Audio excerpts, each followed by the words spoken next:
My mom loved this lady. I grew up loving this woman. She's like a second mom to us.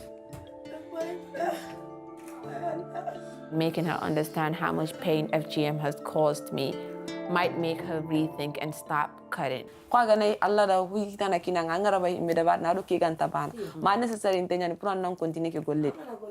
Telu ni muso manta wulo kono amambeti akinganyade sina mal safo imaji nke matata muso mennati harji utala nyimmembiji ma bondi. As much as I wanted to be angry and as much as I wanted to blame her, she's as much of a victim as any one of us is.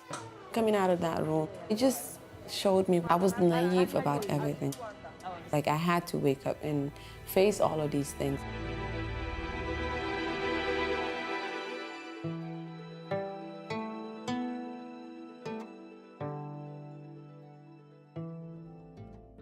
I didn't know I was mutilated as a baby until I was 15.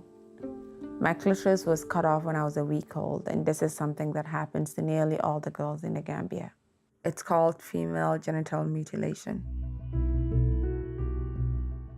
When I was 8 years old, my marriage was arranged to a guy that lived in New York. I wasn't eligible to live with him because I was still very, very young. And when I hit puberty, that was when I was going to be eligible to get married. And that's when my horror started. I arrived in New York on Christmas Day. My husband was at the airport to pick me up. As soon as I get to my aunt and uncle's house, there was people, there was cooking, there was everything. And I knew that that was it. The night of the marriage, they had like an older woman, kind of like a sex advisor that would tell you about what to do. You know, this is the position to make it more comfortable, or this is the products that you can use to kind of lessen the pain. This woman actually baits you. She rubbed perfume lotion all over me. They made me wear white lingerie.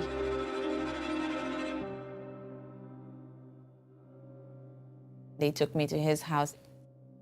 When I got there, they took me inside the room. Then they left me there by myself with him. I cried the whole time. When you're infibrillated, you can't really have sex until you're cut back open. That's when they decided to take me to a doctor in downtown Manhattan to be reopened. And this doctor told me I had to have sex right away in order to keep it open. That's when I realized what it meant to be infibrillated and what FGM actually means.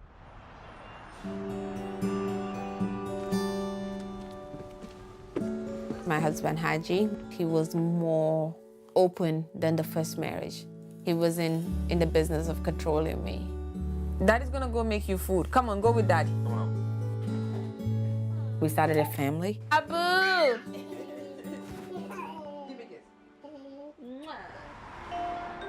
I remember being at work and talking with some of my friends about their relationship. You know, at that point, then you realize, okay, am I missing something? Because the things that they're talking about is not the things that you're experiencing. Then I started talking to other girls that are African that have been through FGM. And I realized that they were all feeling the same thing I was feeling. So it just made me want to research, trying to find answers, trying to understand my own body. You know, how can I enjoy sex? How can I reverse this? Once I found out that this was permanent, it just kind of made me, something has to change. Then I saw a news article from the UK. They did this petition there, and as a result, the education minister was writing to all the schools to set up guidelines to deal with FGM.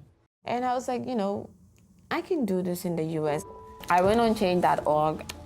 I wrote a petition. I wanted the Obama administration to conduct a study on FGM in the United States.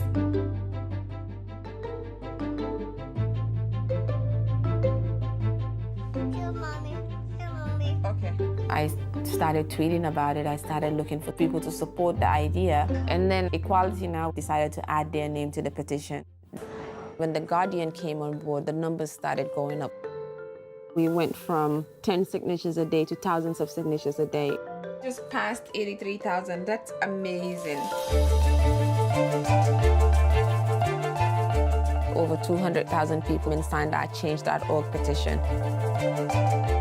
People will think your mama is right and Obama needs to do something.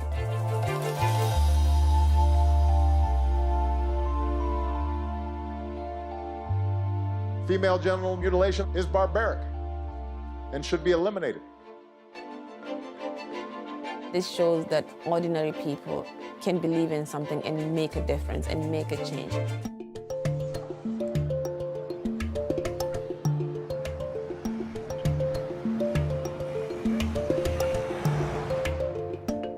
FGM is not prescribed by Islam.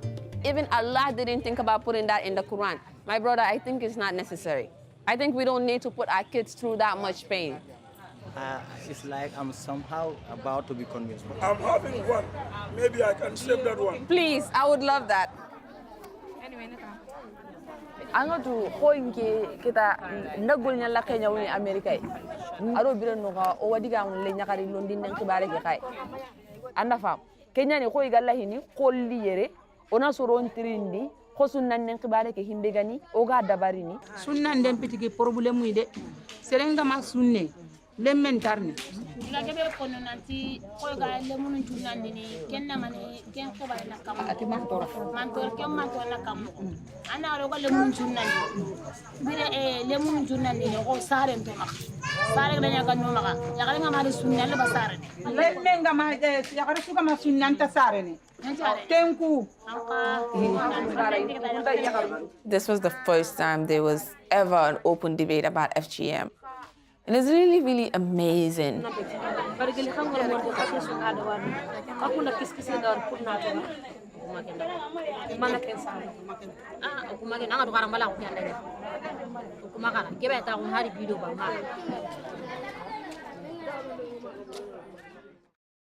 You know, FGM is a practice that you can't reverse. Once a girl has gone through that, is a practice that they live with for the rest of their lives. Is it really true that it will reduce sexual desire? The clitoris of a woman is a sensual part of a woman's body. That's how you feel, that's what makes you gain pleasure. When that clitoris is cut off, you don't get that feeling. Every time your husband is having sex with you, when he's enjoying it, you're laying there in pain, and that's not fair to women. Is it a sunnah? FGM is not sunnah. But day before yesterday, they said that FGM is a sunnah. The Prophet does not condone violence against women, and FGM is actually violence against women. Thank you. I'm going over to my dad's house, telling everyone else they shouldn't practice FGM, while I haven't had that conversation with my family. It looks a bit hypocritical. All the girls in my family have been cut. It's something we've never spoken about. ken ko anga dun ken ta ngad nan islama gondi wati ni le nyakari londi den ni sunna nyai Koni to mu yana koni nanti sunna yana. ken ni nga ke golle be sa America nga ni baka tele ndaro newspaper ni ndi manda ribare mu Ejiya ko yo ngala. ko londi den ribare ke nge we ni ko haro ki menu family ke no ngani mba berinde ke ansuro nya turun Nandi nangala Kenya namu. Ado andi nangala hibe. Nakenda nakenda. It's important to keep the conversation going because my dad has a lot of daughters and they have a lot of daughters as well. If my dad changes his mind, a lot of girls can be saved.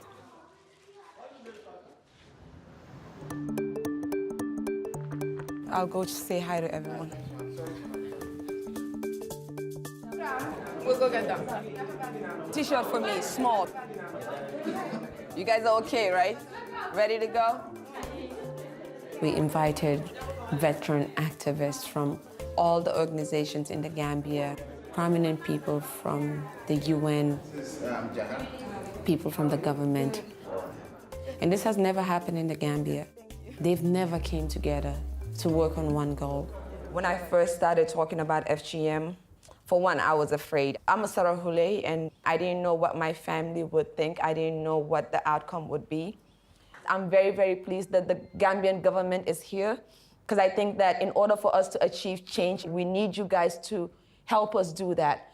We need to empower our girls, and we need to make sure that no girl child is at risk of FGM in this country. Female genital mutilation makes it much more likely for you to have complications. This is a real picture. I saw this lady myself in my clinic. This girl was about 26 years old, married for about 2-3 years, didn't have a child, and was convinced by the relatives that the reason you're not having a child is because you were not cut. So they went to this old lady who used a razor blade under no form of anesthesia. They removed, as you can see, the clitoris and part of the labia minora. This lady knew nothing about anatomy. She just cut down. And when she cut down, she also cut the urethra, which is the opening that passes the urine.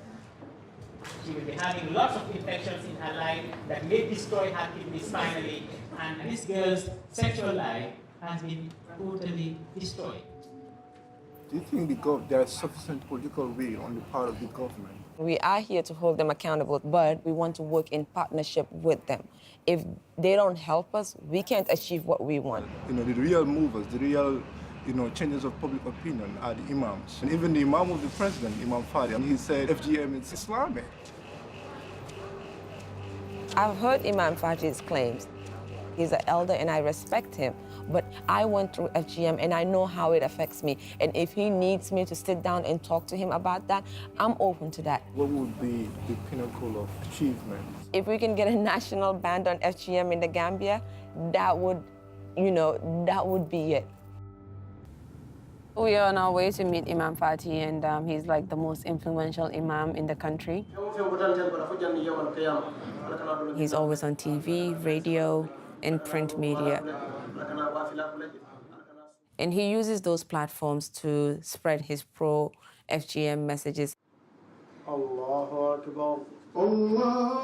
was the State House Imam to the president. He's also a member of the Supreme Islamic Council.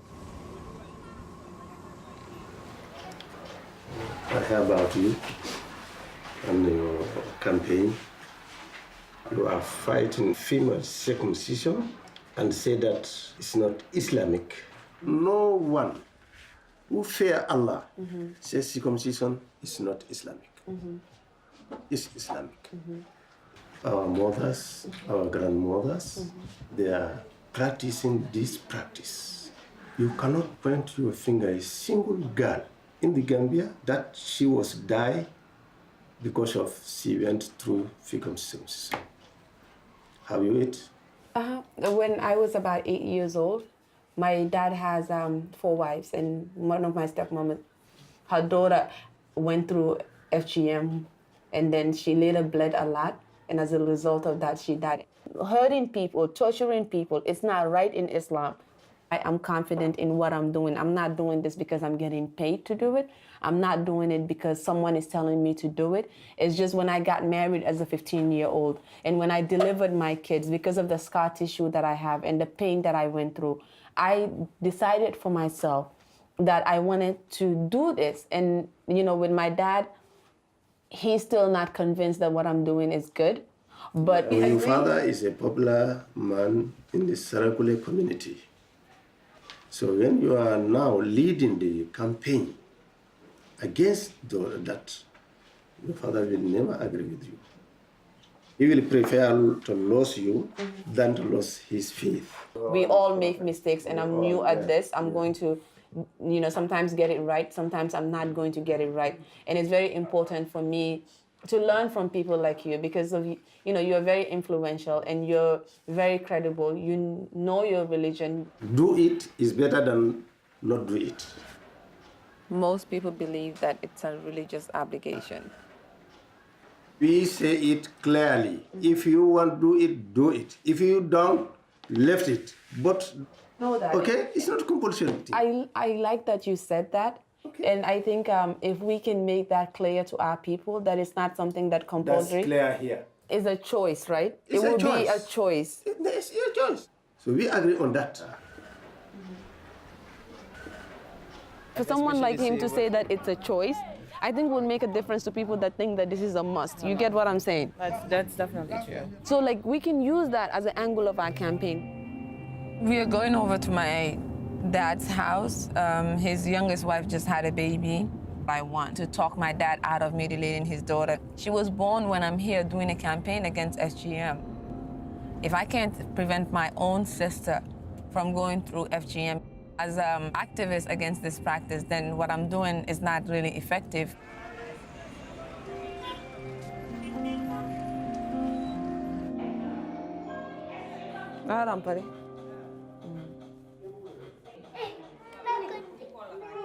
Mane maza, kanyini Allah nyagaru, le nyagaru mane nama.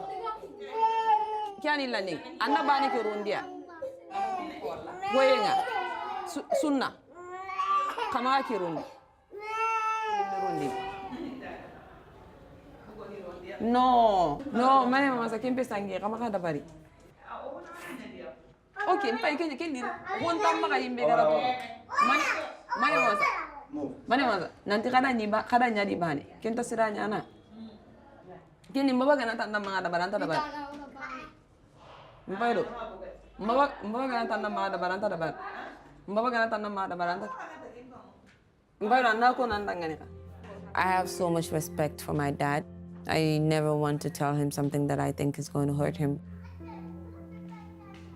But in this case, I didn't care what he thought. I just think it's important for me to tell him why this girl needs to stay the way she was created.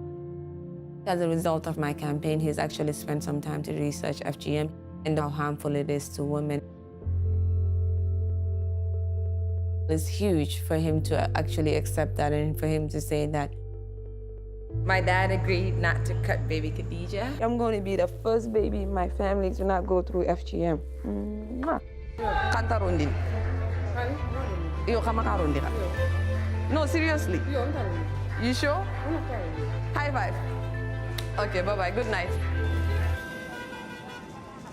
3 days after I met with most of his cabinet members, I received a call that the president was about to make a big announcement about FGM. For 21 years, I've been researching to see where it is stated in the Quran that this should happen. I've not seen it. FGM is banned as from today from the surface of this country.